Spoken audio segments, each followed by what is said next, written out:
오늘 말씀을 통해서 성도의 두 가지 사명이라는 말씀의 제목을 가지고 함께 은혜를 나누기를 원합니다. 오늘 본문은 두 가지의 내용들이 본문에 담겨 있습니다. 오늘 37절부터 40절까지 그리고 41절부터 44절까지 사명. 그래서 이 두 본문을 통해서 그 내용을 통해서 오늘 하루의 삶을 살아갈 뿐만 아니라 이 어려운 시기를 보내는 저와 여러분들 가운데 하나님의 은혜가 부어주시기를 간절히 부탁하고 소망합니다. 오늘은 종려주일이죠. 종려주일. 예수님께서 이제 고난주간의 첫날 예루살렘 성을 올라가시는 그 장면이 오늘 본문 가운데 연출되어 있습니다. 오늘 본문을 통해서 두 가지의 말씀을 함께 나누기를 원합니다. 첫 번째는 제가 한번 그냥 원고를 만들어 봤어요. 내용이 워낙 많이 있기 때문에 이 내용들을 다 포함할 수는 없지만 그래도 여러분들 말씀을 듣기 전에 오늘 본문의 말씀에 이러이러한 말씀을 우리가 듣게 되겠구나 라고 하는 것들을 먼저 소망하길 원합니다. 첫 번째는 막을 수 없는 복음 앞에서 주님을 진심으로 찬양하게 하소서. 이게 첫 번째 오늘 함께 나눌 말씀입니다. 두 번째 말씀은 오늘 41절부터 44절까지 주님이 성을 보시고 우신 것처럼 교회가 이 땅을 보고 진심으로 울게 하옵소서.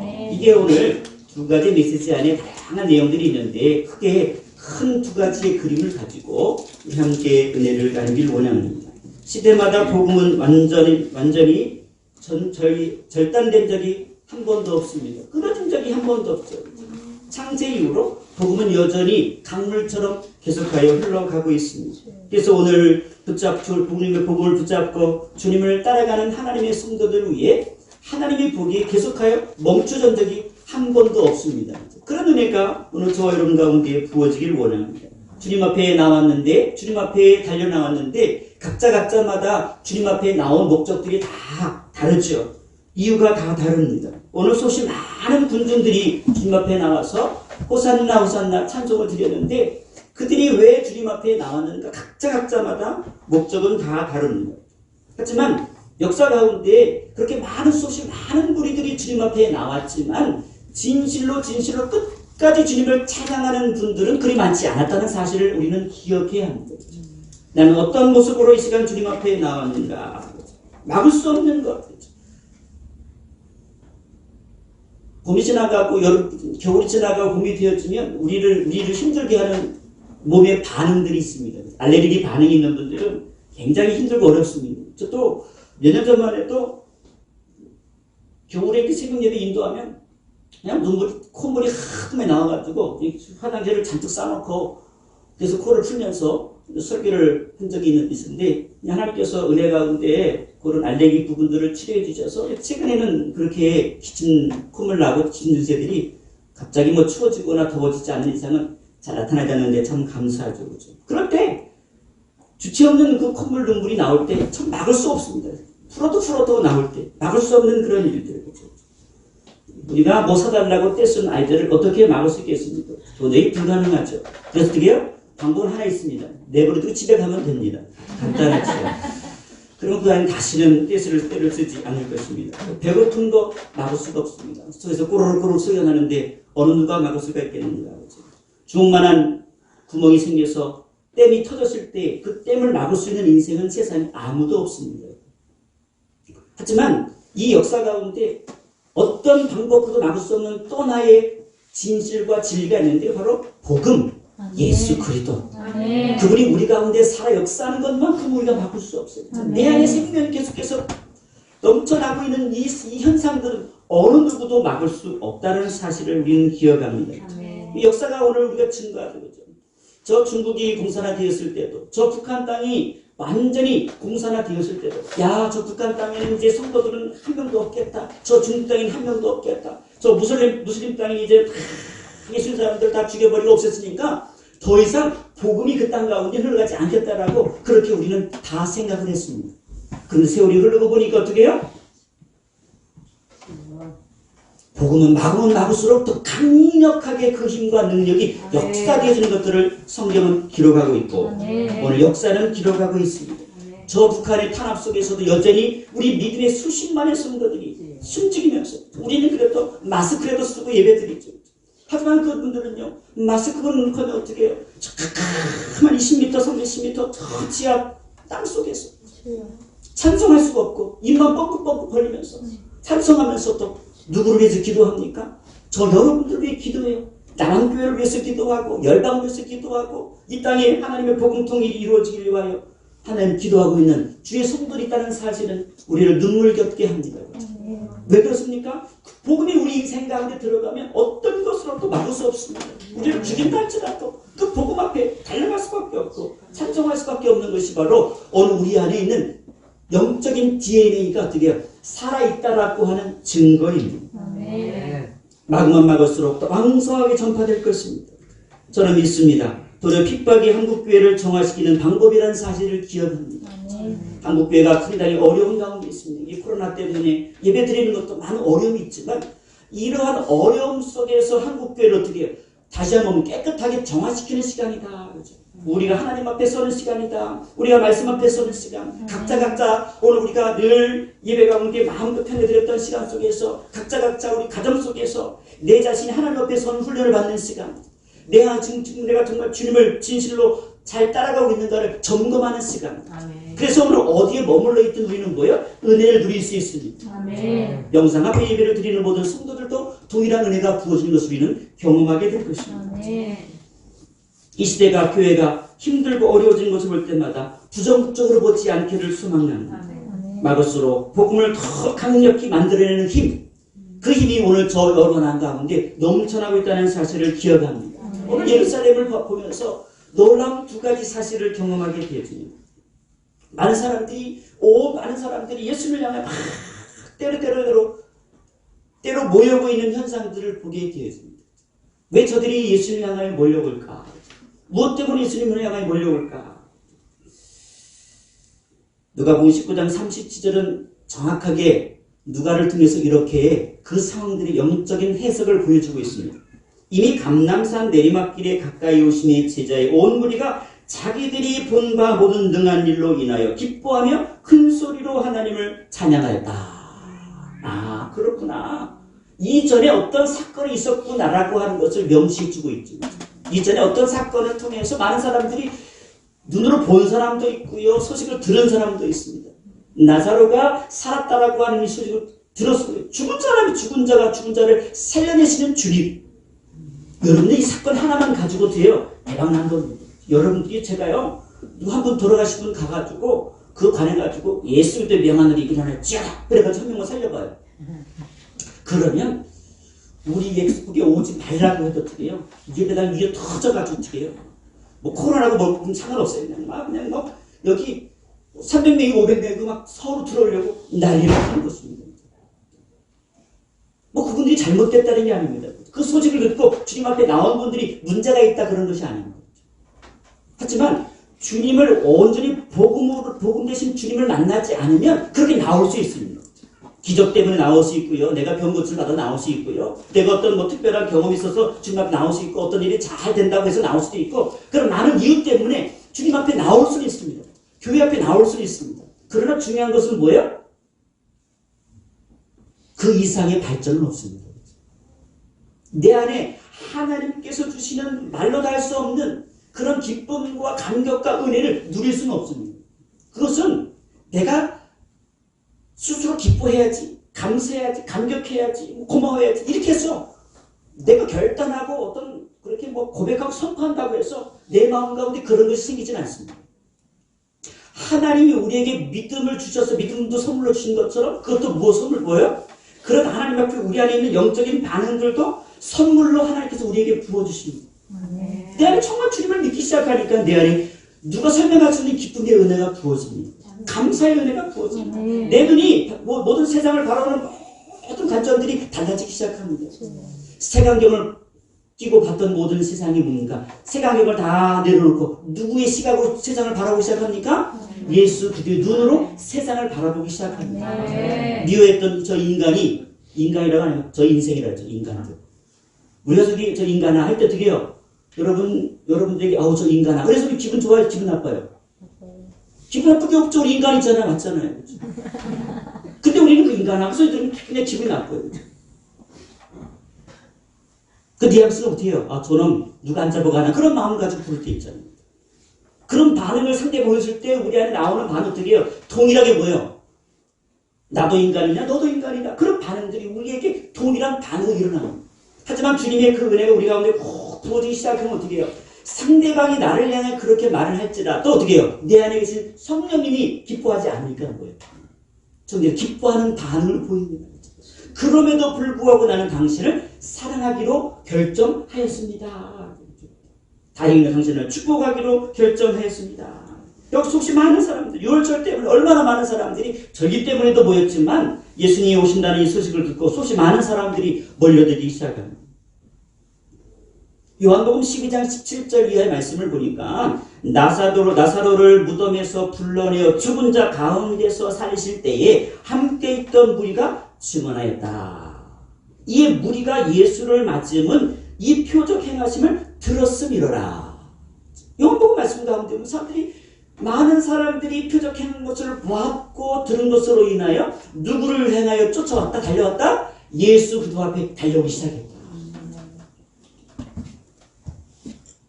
여기까지는 큰 문제가 없습니다. 예수님 앞에 오는 부분에 대해서 어느 누가 시비 걸 사람 누가 있겠습니까? 근데 중요한 것은 주님 앞에 나온 이후에 내 마음과 내 심령의 상태가 어떻게 바뀌어지고 어떻게 변화되어지는가, 그 부분들이 굉장히 중요합니다. 제자들도 그렇고 많은 사람도 그렇고 환영하는 이유는 예수님께서 지금 예루살렘에 입성하는 목적과는 전혀 다릅니다. 주님이 예루살렘에 오신 목적과 관계없이 누구의 반응이 달라지는 거예요? 수없이 많은 백성들의 반응은 전혀 다릅니다. 예수는 왜 오신 거예요? 죽으시러 오셨습니다. 죽기 오셨습니다. 며칠 후면 십자가에 돌아가서 달려 돌아가실 것을 아시면서 됩니까? 주님께서는 뭐예요? 예루살렘 성을 향하여 한 걸음 한 걸음 어린 나귀 새끼를 타고 그렇게 다가오고 있습니다. 이 사실을 알면 오늘 우리가 함부로 주님을 향하여 환영할 수가 없는 거예요. 환영하는 목적과 이유가 전혀 달라집니다. 많은 사람들이 교회에 오는 목적이 무엇인가? 저는 제일 처음에 교회 왔을 때 왜 교회를 했냐면 친구 따라왔어요. 친구가 좋아서. 그리고 두 번째는 뭐냐면 교회에 오니까 노래를 많이 부르더라고요. 제가 노래를 좋아하죠. 제가 노래를 좋아하다 보니까 여기 왜 이렇게 사람들이 모여서 노래를 많이 부르더라고요. 그게 좀 마음에 들었습니다. 그래서 어떤 분들을 보니까 그 선거철이 되다 보니까 어떤 분들은 교회마다 등록을 하기 시작합니다. 높으신 분들이 막 교회 등록을 합니다. 어떤 분은 6개, 7개 막 등록을 한대요. 한 교회가 아니라 여러 개를 등록해가지고 어떻게 해요? 선거철이 되다 보니까 희한하게도 우리 교회는 의원님들이 그 등록하러 오신 분들이 없어요. 좀 왔으면 좋겠는데. 오면 제가 선한 마음으로 적극적으로 이렇게 밀어줄 마음이 있는데 그런 마음을 아는지 모르는지 알 수 없는 것 같아요. 저희 교회 와봐야 표가 몇 개 안 되니까 안 오시는 것 같아요. 어쨌든 간에 소홀한 마음은 조금 있습니다. 어쨌든 간에 이렇게 목적을 가지고 내가 어떤 특정한 목적을 가지고 교회에 오는 분들도 제법 많이 있습니다. 하지만 오늘 저와 여러분들이 주님 앞에 온 목적은 전혀 다르다는 사실을 우리들 인식해야 합니다. 수없이 많이 찬송한 저 수없이 많은 무리들을 보면서 나는 어떤 무리에 속하고 있는가? 저는요, 이 찬송과 영광의 고백이 정말 내 안에 있는 복음으로 말미암은 찬송이면요, 그것을 하나님께서 기뻐하시고 원하십니다. 첫 번째 우리가 하나님 앞에 찬송할 이유는 뭐예요? 복음 때문에 찬송합니다. 내 안에 복음만, 나는 복음만으로도 만족해서 감사하고 찬송할 수 있습니다. 그 복음만으로 만족하고 감사하는 거예요. 우리가 한 주간을, 고난주간을 보낼 텐데요, 한 주간 동안에 어떤 모습으로 주님 앞에 우리가 이겨나가셨습니다. 하루하루가 참 곤욕이죠. 직장에 있는 분들도 직장에 있을 때 하루 종일 마스크 쓰고 일하니까 곤욕 있고, 또 우리 학생들은 학교를 못 가니까 곤욕이에요. 가정 분위기가 제가 볼 때는 이게 하나님께서 이 특별한 가정에서 가족들이 막 하나 똘똘 뭉치라고 이렇게 서로 다 못 나가게 하고 서로 화목하라고 이렇게 붙여주는데, 이상하게도 제가 볼 때는 분위기가 이렇게 그런 것 같아요. 정확하게 설명을 하지 않겠습니다. 그래서 제가 서로 기도하죠. 학생들은, 자녀들은 학교에 가야 그래 가정이 화평하구나. 뭐 그런 생각들을 가져보는 거예요. 솔직한 얘기예요. 우리 집 얘기가 아니라 신문에 그렇게 나왔더라고요. 신문에 나왔더라고요. 신문을 보니까, 국민일보를 보니까, 거기 신문에 가정마다 참 어려움이 많다. 애들이 한 30명이 아침 먹이고, 점심 먹이고, 저녁 먹이고, 또 간식까지 먹이고, 또 자꾸 먹을 걸 달라고 그러니까. 아주 무슨 삶의 형편은 어려워지는데 자꾸 먹을 것만 달라고 그러니까. 자녀들이 아무리 이쁜 자녀들이 이뻐 보일 리가 없지요. 이뻐 보일 리가 없지요. 설거지하기 얼마나 힘든데 자꾸 설거지거리만 늘어나는 이 현상들을 보면서 그런 안타까운 현실을 바라보게 됩니다. 오늘 사랑하는 저 여러분들의 삶 가운데서 정말 우리 안에서 무엇을 향하여 기쁨을 찾을 수 있겠는가? 예수님 아니면 정신이 막 이상해질 것만 같은 현상들이 일어나지 않습니까? 그래서 우리 견딜 수 있는 것은 그래도 흥얼흥얼거리면서 찬양도 하고 하나님 앞에 말씀을 붙잡고 있으니까 저 여러분들이 뭐예요? 오늘 여러분 나온 분들 눈동자를 보니까 그래도 아직은 뭐예요? 여전히 살아있습니다. 네. 상태가 안 좋은 분은 다행히 한 분도 없네요. 용재 제 눈이 거기까지 잘 안 보이니까 마스크에서 용재를 보이는데 눈동자는 안 보여요. 희미하게 보여서 내 눈이 잘못된 건지 용재가 문제가 있는 건지 잘 모르겠네요. 어쨌든 간에 여러분들이 계속해서 깨어 있어야 됩니다. 찬송하는 것. 나는 주님 때문에 나는 찬송을 멈출 수 없습니다. 내가 찬송하는 이유는 내가 어떤 일이 잘 풀려가지고 만사가 형통해서 찬송하는 것이 아니라 주님이 나와 함께 하시는 그 이유만으로 나는 찬송할 수 있습니다. 내 인생 가운데 기적 같은 일 안 벌어도 괜찮아요. 죽은 사람이 벌떡벌떡 일어나고 그런 일이 생기지 않아도 저 문제 없습니다. 지금 일어나는 모든 사건과 상황 속에서도 정말 하나님께서 정말 기적을 베풀어서 한날에 출애굽 당시에 애굽에 이런 10가지 재앙들이 이루어졌을 때 하나님이 한 번에 해결해 주는 경우가 얼마나 많이 있어요. 계속해서 속문지 알면서도 바로 왕에게 속문지 알면서도 하나님께서 어떻게 해요? 그럼 내가 보내줄게. 그러면 멈췄다가 또 큰 재앙 내리면 또 가라 그랬다가 또 아니다 이랬다가 그 반복하기를 10번 반복한 가운데서도 얼마나 많은 문제가 있었습니까? 이제는 대한민국 땅의 문제가 아니라 전 세계적인 문제가 생겨진 이 즈음에서 오늘 우리가 서로가 서로를 만나는 것도 마음 편하지 않는 시대에 우리는 살고 있습니다. 그래서 오늘 우리 스스로가 하나님 앞에 서는 훈련들을 감당하고 있는 것 같아요. 저도 마찬가지입니다. 벚꽃을 보는데 벚꽃이 아름답지 않더라고요. 여러분 벚꽃 보면 아름답게 느껴집니까? 제가 아름답다고 말을 했어요. 참 더럽게 아름답네. 마음이 너무 아픈 거예요. 너무 아름다운데 그 아름다움을 내가 막 느껴야 되는데 너무 아픈 거예요. 그 아름다움을 보면서 내 마음이 아픈 거예요. 여러분들 그런 거 안 느끼나요? 저만 그래요? 차 타고 지나가면 한편은 아름다운데 아름다움을 막 감사해야 되는데 한편은 뭐예요? 그 아름다움이 나를 힘들게 하고 아플 때가 있습니다. 그래서 우리는 매 순간순간마다 더 복음이 필요합니다. 네. 주님이 표적은 복음이 아닙니다. 하나님께서 복음을 드러내기 위해 사용하신 도구일 뿐이지 그 표적이 복음이 아닌 거예요. 복음은 예수님 그 자신이 복음이에요. 예수님의 탄생하심이 복음이고요. 예수님의 고난당하심이 복음이고 예수님의 십자가 지심이 복음이고 예수님의 죽으심이 복음이고 예수님의 장사 지냄이 복음이고 예수님의 부활하심이 복음이고 예수님의 승천하심이 복음이고 예수님의 다시 오심이 복음입니다. 이게 복음이에요. 이거 말고 딴 거 붙잡으면 어떻게 해요? 주님 앞에 그것이 문제가 해결 안 되면 뭐로 반응하는 거예요? 우리 안에 분도로 반응하는 거예요. 하나님을 대적함으로 반응하는 거예요. 자꾸 복음 이야기하는 이유는 거기에 있습니다. 오늘 열심히 일하지 말라는 것도 아니에요. 열심히 여러분들 일을 해야 됩니다. 하지만 정말 우리가 일하는 목적과 모든 것의 목적이 여러분 중심 가운데 이 복음이 밑바탕이 되지 않고 다른 것으로 오늘 우리의 에너지가 사용되어지기 시작하면 뭡니까? 그것이 나의 우상이 되어버리기 시작합니다. 열심히 공부하는 학생들 열심히 공부해야 됩니다.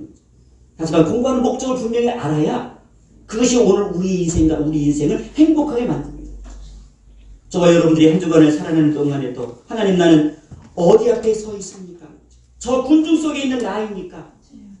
그게 아니라 내가 하나님 앞에 서 있는 나입니까?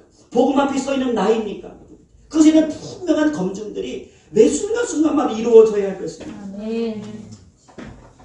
이 광경을 보면서 짜증내는 사람들이 있었죠. 39절 보니까 무리 중 어떤 바리새인이 말하되 선생이여 당신의 제자들을 책망하소서 하거늘 대답하여 이르시되 내가 너희에게 말하니 만일 이 사람들이 침묵하면 돌들이 소리 지르리라.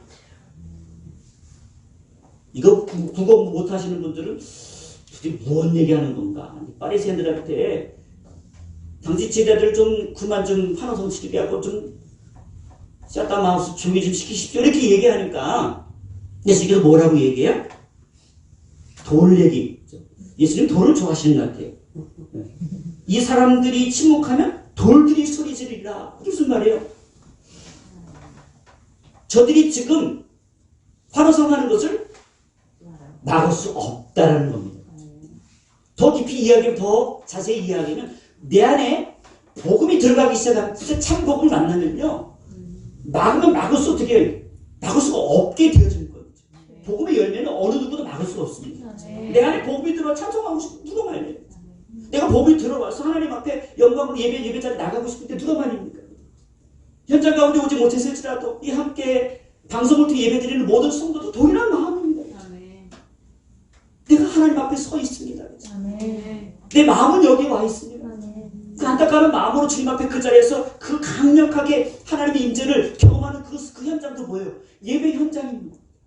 시간과 장소와 때를 다 뛰어넘어서 하나님의 복음의 열매는 그렇게 놀라운 것입니다. 그 선한 훈련들을 한 주간 동안 우리가 하나님 앞에 온전히 드리는 거예요. 뭐 막으라고 막아도 될 문제가 아닙니다. 걷잡없이 우리 안에 부어지는 이 하나님의 은혜가 한 주간 동안에도 계속해서 부어져서 그것을 통하여 우리가 이겨나가고 감당할 수 있도록 주님 도와주세요. 마태복음 16장 21절에 이때로부터 예수 그리스도께서 자기가 예루살렘에 올라가 장로들과 대장들과 서기관들에게 많은 고난을 받고 죽임을 당하고 제3일에 살아나야 할 것을 제자들에게 비로소 나타내시니 오늘 마태복음 16장 21절에 그렇게 예수님이 자신에 대해서 좀 있으면 이런 양반들에게 고난당하고 죽을 거야. 제자들 앞에서 어떻게 해요? 앞으로 되어질 일들에 대해서 예언의 메시지를 선포해요. 꼭 이럴 때마다 꼭 튀는 제자가 한 명 있지 않습니까? 여러분 누가 생각나요? 베드로. 여러분 베드로가 주님이나 죽을 거야 나 죽을 거야 이렇게 말씀하니까 22절에 베드로가 예수를 붙잡고 항변하여 이르되 이렇게 얘기해. 뭐라고 해요? 항변이 이렇게 주여 그리 마옵소서 일이 결코 죽게 미치지 아니할 겁니다. 누가 지켜주는 거예요? 내가 주님 지켜줄게요. 세상 천지 역사상 창세 이후로 저와 여러분들이 육신의 인생이 하나님을 지켜준 적 있나요?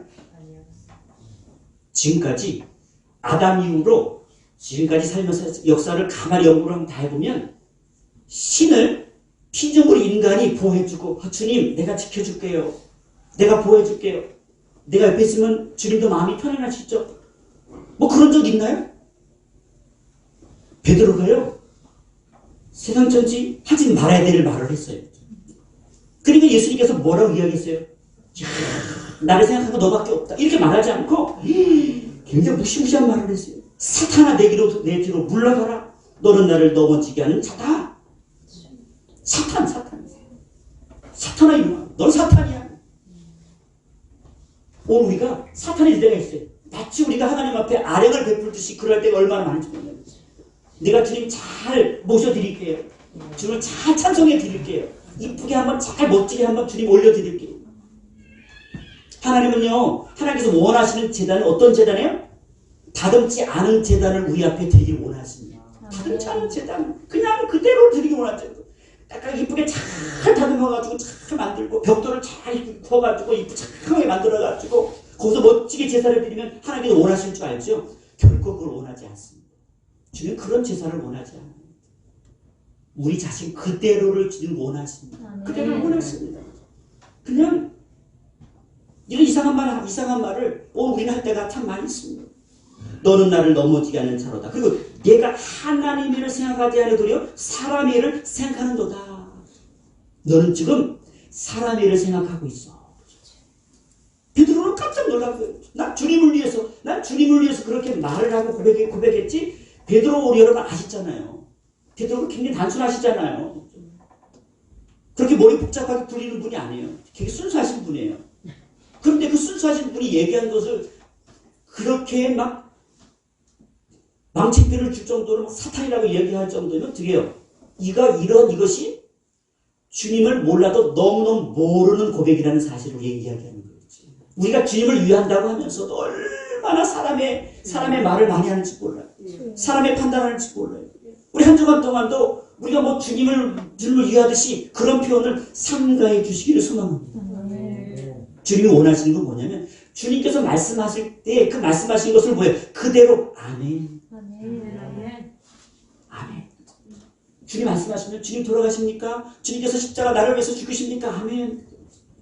그게 하나님의 일이거든요. 그 때문에 지금 예루살렘 성이 오늘 종려주일 입성하신 거 그것 때문에 오신 거거든요. 그 길을 막으면 뭐예요? 우리 뭐가 되는 거예요? 사단이 되어지는 겁니다. 예수께서 말씀하십니다. 누구든 나를 따라오려거든 자기를 부인하고 자기 십자가를 두고 나를 따를 것이니라. 아멘. 마태복음 16장 25절로 뛰어넘어가면 누구든 제 목숨을 구원하고자 하면 잃을 것이요 누구 나를 위하여 제 목숨을 잃으면 찾으리라. 아멘. 분명히 말씀합니다. 내가 너희에게 말하노니 만일 이 사람들이 침묵하면 돌들이 소리치리라. 우리는 침묵할 수 없습니다. 누가 막을지라도 침묵할 수 없습니다. 내 안에 생명이 있는 사람들은 응칠 수밖에 없습니다. 내 안에 생명이 없으면요 우리는 멈추는 거예요. 그냥. 여러분 장례식장 가서 여러분 그 안에 있는 시신을 보면 그 시신이 뭐야? 춤을 추고 노래하던가요? 아닙니다. 아무것도 행할 수 없습니다. 그 안에 생명이 없기 때문에 아무것도 행할 수 없습니다. 내 안에 예수 생명이 복음의 생명이 있으면 뭐야? 하지 말라고 해도 어떻게 해요? 내 안에 꿈틀꿈틀한 생명 때문에 움직여지는 것을 우리가 어떻게 감당할 수 있습니까? 우리 애들 요새는 예배당에 특수기간이라서 못 들어오지만 애들이 이렇게 왔다 갔다 하는 게 어떻게 정상이죠. 애들이 한 시간 동안 가만히 앉아서 예배를 잘 드려요. 그건 좀 문제가 있는 애들이. 너무 조숙했던 거 아니면 뭐예요? 그 이후에 닥쳐질 심각한 가정에서의 환란 때문에 알고 꼭 잡습니다. 집에 가서 교회에서 참아보지 못할 환경들이 가정에서 펼쳐진 것을 알기 때문에 너무 일찍 쳐들어가지고 나 집에 가면 죽는다. 이거 아니까 꼭 가만히 뭐 그런 경우 빼고는 어떻게 정상적인 아이들은 어떻게 펄쩍펄쩍 뛰는 게 정상이에요. 뭐 깐난하게 배고픈데 자기 배고픈 게 중요하지 뭐 전 목사님 배려해가지고 전 목사님 설교하시는데 방해되지 말아야지 그런 생각을 하고 깐난하니까 배려하나요? 배고픈 게 궁금하는 거죠. 나 배고프다고 때를 쓰는 거죠.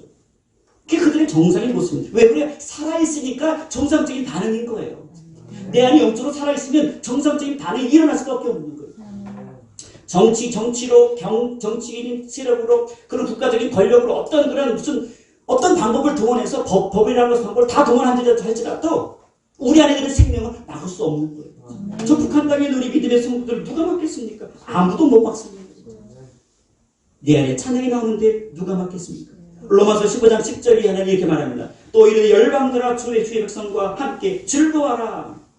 또 모두 열방들아 주를 찬양하며 모든 백성들아 그를 찬송하라. 아멘. 이사야가 이르되 이새의 뿌리고 열방을 다스리기 위하여 일어나시는 이가 있으니 열방이 그에게 소망을 줄 거다. 아멘. 누군데 예수 그리스도 열방이 그의 소망을 줄 거다. 아멘. 그분을 만나면 찬송할 거다. 막 찬송하지 말아도 막 찬송할 거다.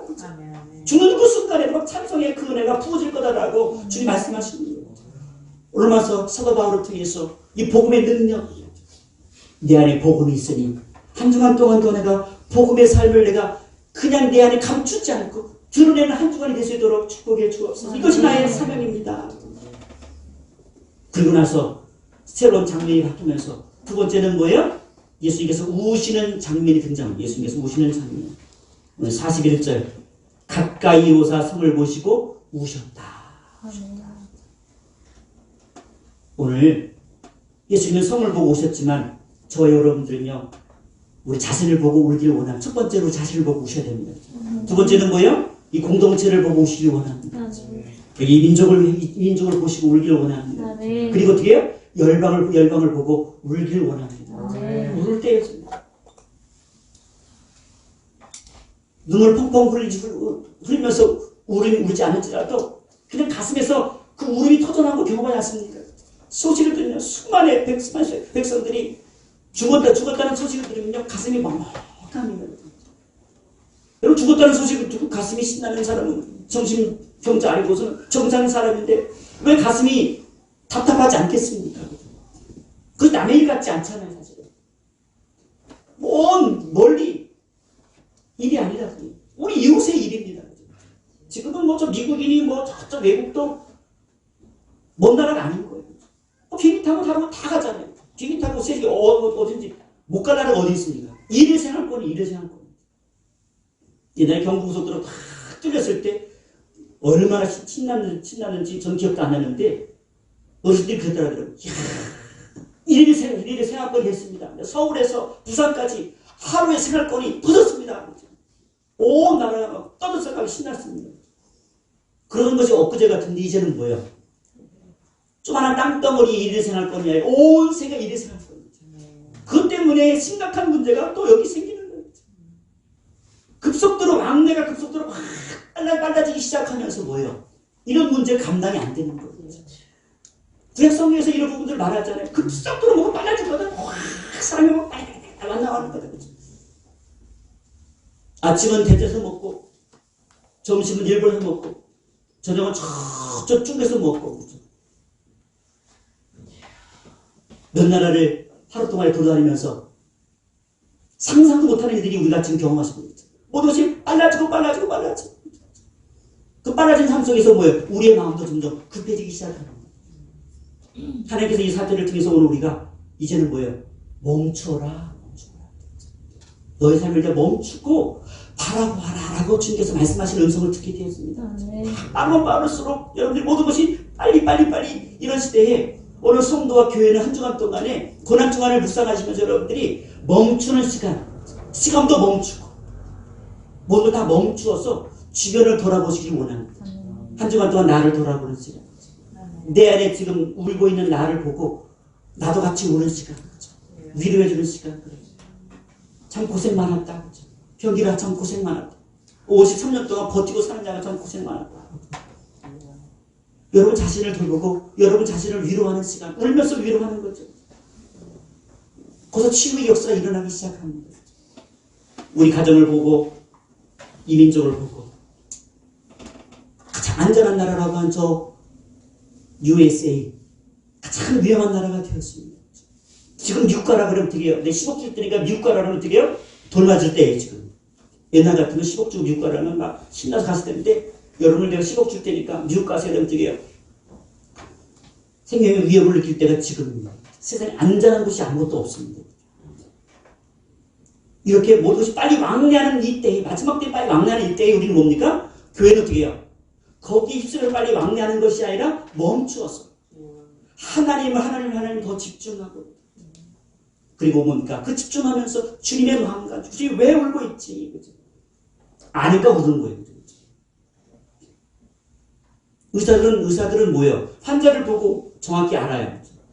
당신은 이러이러한 질병 때문에 얼마 정도 생명이 남아있습니다라고 하죠. 우리 시간을 정해주지 않습니까? 주님이 그걸 보셨기 때문에 우시는 겁니다. 41절부터 마지막 절을 보시면 이르되 너도 오늘 평화에 관한 일을 알았더라면 좋을 뻔할 거니와 지금 내 눈에 숨겨졌도다. 날이 이를지라 내 원수들이 토둔을 쌓고 너를 사면으로 갖고 또 너와 및 그 가운데 있는 내 자식들을 땅에서 내어치며 돌 하나도 돌 위에 남기지 아니하리니 이는 내가 보살핌을 하는 날이 나를 알지 못함을 인함이니라 하시니라. 43절 44절 거기 단어를 보면 쭉 읽어보면 유라고 하는 단어가 많아요. 유, 너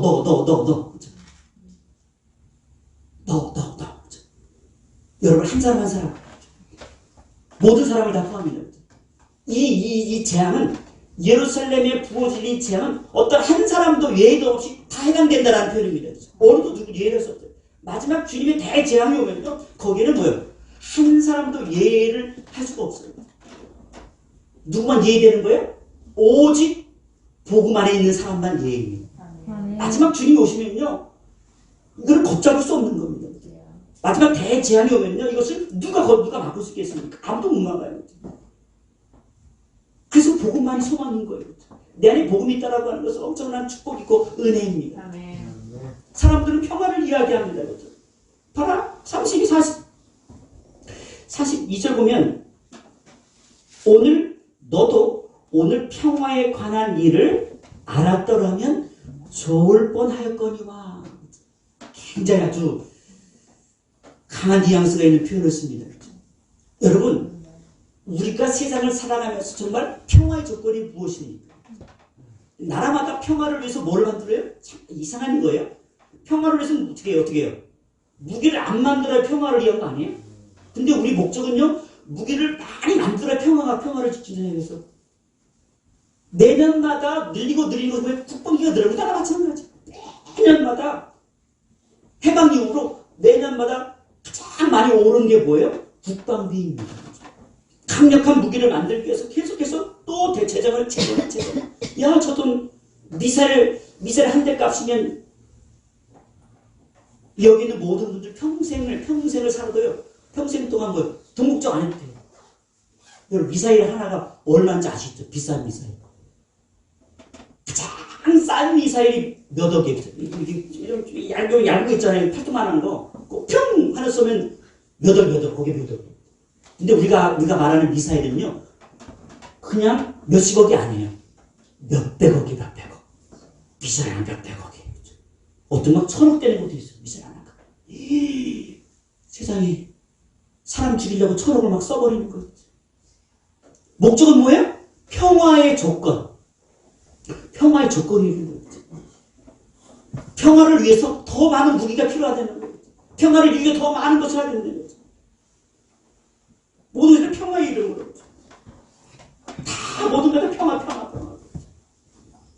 불법이 행위하는 것도 평화를 위해서. 평화라고 하는 그 개념을 다 그냥 모든 것 다 그냥 다 무사통과해요. 전 이것은 아니라고 봅니다. 사람이 만든 평화의 조건은요, 평화를 이룰 수 없습니다. 나라가 평화를 만들 수 있나요? 이 체제를 바꾸면 평화가 이루어질 수 있나요? 불가능합니다. 수없이 수천 년 동안 그렇게 해봤습니다. 별별 걸 다 해봤습니다. 망도 새우 뽑고, 아니면 서로 이렇게 나눠가 두들끼리 하고 자려가 알겠어. 지방끼리 지방 자치도 해보고, 별별 걸 다 해봤는데, 그렇게 해서 평화가 이루어지지 않습니다. 진짜 평화의 조건을 알았더라면, 그게 뭐예요, 지금? 어떤 말씀 하시는 거예요? 우리 인생과 어떤 나라도, 개인도, 민족도, 세계 누구도 진짜 평화의 조건을 뭐라고 알았다면? 복음밖에 없다라는 것을 알았더라면, 미래를 볼 수 있을 텐데, 우리들이 가리워지는 거예요. 가리워지니까 아무것도 안 보이는 거예요. 조금 있으면 2년 살면 초토화 되어지거든요. 근데 어떻게 해요? 그 안에서 어떻게 해요? 지금 내일 일을 모르고 오늘 뭐예요? 열심히 자기성을 쌓기에 분주합니다. 거기에는 고관 대제사장들과 바리새인들과 서기관들, 어려운 사람들은 관심도 없어요. 내 배 부르는 것만 관심이 있습니다. 수없이 많은 세리들, 자기 백성들의 피를 빨아서 어떻게 해요? 내 고가를 채우는데 급급했습니다. 몇 년 후가 되면 이거 다 없어지고 다 뺏기고 초등 박사라는 걸 모르는 거예요. 누구는 보고 있어요 지금? 주님은 보고 있는 거예요. 그러니까 마음이 아픈 거예요.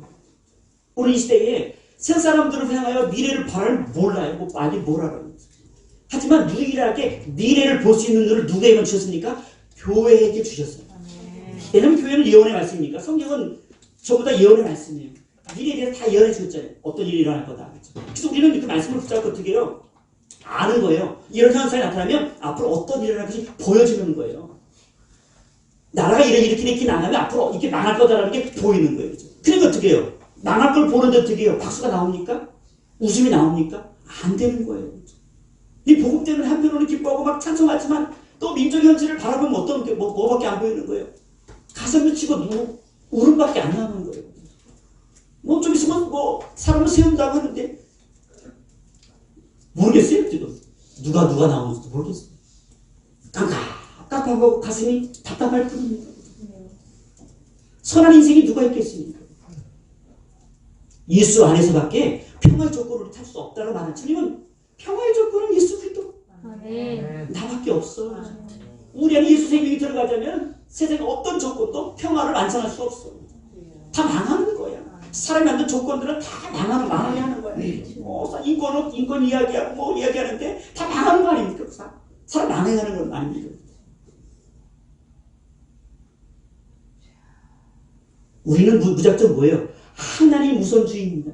우리는 신본주의를 살아가는 인생들입니다. 그래서 오늘 세상에 많은 평화의 조건들을 이야기할지라도 우리는 뭐예요? 그것을 우리는 딱 멈춰버리고 스톱해버리고 우리는 무엇을 봐야 돼요? 진짜의 평화의 조건 대신 예수 그리스도만을 바라보아야 됩니다. 그래서 오늘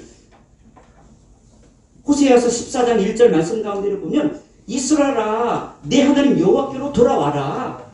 내가 불의함으로 말미암아 엎드러졌다. 너는 말씀을 가지고 여호와께로 돌아와서 아뢰기를 모든 불의를 제거하시고 선한 바를 받으소서. 우리가 숫송아지를 대신하여 입술에 열매를 드리겠습니다.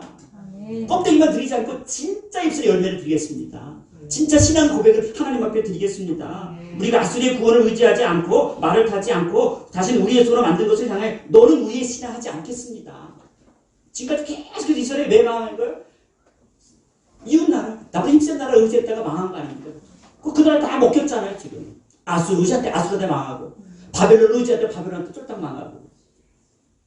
더 이상 그를 우리의 신으로 삼지 않겠습니다. 라고 말하면서 뭐예요?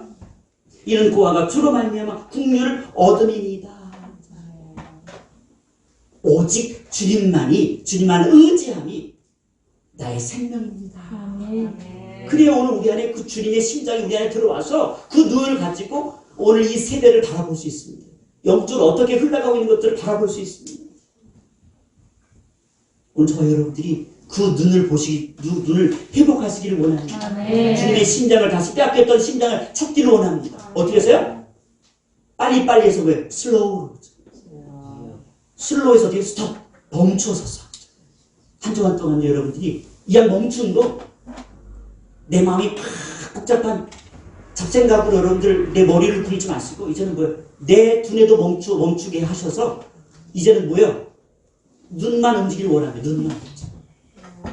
여러분들이 하늘을 향해 바라보시고 여러분이 가정을 향해 바라보시고 이 민족과 열방을 바라보면서 주님이 지금 망하고 있고 멸망하고 있는 모습 왜 저들이 지금 멸망하고 있는가? 왜 지금 이 심판이 이런 어려움과 고통이 하나님께서 허락하셨는가를 우리가 보고 울어낼 거 아닙니까? 남들이 우니까 같이 울면 안 되잖아요. 애들 보면 어떻게 해요? 유치원 선생님 애들 보면 애들 한 명은 같이 운대요. 근데 이상한 게 아니 한 명은 괜히 울만한 이유가 있어서 우는 거잖아요. 그 나머지 애들은 왜 우는 거예요 도대체? 우리가 그런 형국이 많이 있어요. 그 예배 드릴 때 막 회개합시다 막 붕해 막 울잖아요. 그렇죠? 보니까 다 울어요. 내가 안 울면 좀 이게 좀 체면이 말이 안 돼. 내가 권사인데 울어줘야 좀 분위기가 맞는 것 같아요. 그래서 우는 것은 우는 게 아니에요. 나를 위해서 그냥 내 체면 때문에 우는 거지. 진짜 울어야 될 때가 바로 지금이다. 멸망을 이 나라의 그 앞날을 바라면서 이 나라를 위해서 정말 통곡하면서 가슴으로 우는 저와 여러분 되기를 원합니다. 가슴으로 우는 한 주간 주님께 나를 위해 십자가신 것 주님께서 걸어가신 그 길을 우리는 막지 않겠습니다. 왜냐하면 그 길을 주님이 걸어가지 않았기 때문에 우리는 막지 않습니다. 우리는 베드로가 되지 않겠습니다. 내가 뭐 주님을 뭔가 위해서 뭐 해줄 것처럼 내가 주님께서 뭔가 도움이 되는 인생처럼 그렇게 뭐 괜찮은 존재처럼 나를 드러내지 않겠습니다. 그건 다 사람의 일인 거예요. 우리는 하나님의 은혜만 누릴 뿐이고 은혜만 받을 뿐이지 우리가 하나님 앞에 뭐 해줄 게 사실 없어요. 굳이 할 게 있다면 떼쓰는 것밖에 없어요. 하나님 앞에 부리는 것밖에 없어요. 우리 주님 도우시만 받을 존재지 하나님을 향하여 절제되신 신을 향하여 우리가 어떤 우리 힘을 과시하거나 드릴 수 있는 존재가 결코 아닙니다. 그래서 한 주간 동안 또 고난 주간을 살아가는 동안에도 그 은혜가 여러분 가운데 부어지기를 원합니다. 복음 앞에 서 있으면서 복음반을 붙잡고 찬송하는 한 주간 되게 하옵소서. 오늘 나를 바라보며 울게 하시고 내 자녀를 향하여 보고 울게 하시고 우리 가정을 보고 우리 공동체를 보고 우리 민족과 열방을 보며 그 멸망하는 모습을 보고 하나님 주님이 도와주셔야 이 멸망의 끈이 멈춰집니다. 주님이 은혜를 베풀어 줘야 이 멸망의 이 사슬이 끊어지기 시작합니다. 이 묶인 것이 완전히 해방되어집니다. 라고 하니 간절한 마음들. 여러분 다 잊어버리실 때 이 두 가지 메시지만큼은 가수들이 새기셔서 한 주간 동안에도 교회가 감당해야 될 사명의 자리에 아름답게 잘 감당하는 저와 여러분들이 되시기를 주님의 이름으로 간절히 부탁하고 소원합니다. 우리 기도하십니다. 거룩하신 아버지 하나님 감사합니다. 자면서 말씀 가운데서 보면 지혜가 길거리에서 부르며 광장의 소리를 높이며 시끄러운 길목의 소리를 지르며 성문 어귀에서 성중에서 그 소리를 바라이들 때 어리석은 자들은 어리석음을 좋아하며 거만한 자들은 거만을 기뻐하며 미련한 자들은 지식을 미워하니 어느 때까지 하겠느냐.